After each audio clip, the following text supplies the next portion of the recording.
right, here we are back on our ARP engine build. Man, does this thing, God, does it look killer or what? Oh, it gives me the shivers. How do you see a motor like this, especially knowing what's inside of it, that every single facet of boat is replaced with ARP stuff, knowing that this thing has the goods, how do you not see something like this and go, oh, me, let me have it. All right, let's catch you up to where we're at. All right, so obviously intake, we have all the machining work done, Jezel valve train, and now we go to feeding this big throat of ours, okay?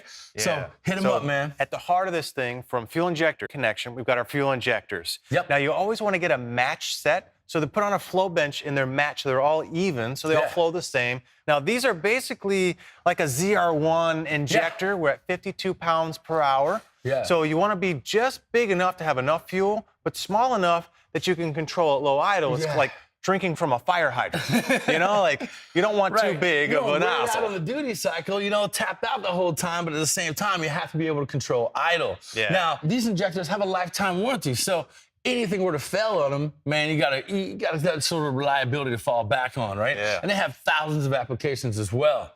Now, how about these all billet aluminum fuel rails from Top Street Performance? Again, man, we got hooked up big time with those guys. Yeah, so we got our intake manifold, our throttle body. They got tons of good gear.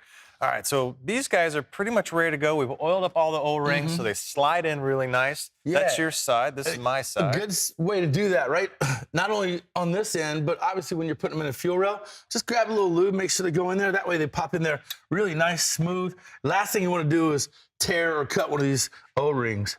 This way, they just go pop, pop, and pop. Right in there. Okay, we're going to nail these down with our ARP fasteners. And I tell you what, man, we'll add our little front crossover here. Think about plumbing and feeding, accessorizing. We're going to keep on moving. We'll take a break and see you guys back in a minute. This engine build is brought to you by ARP, Automotive Racing Products.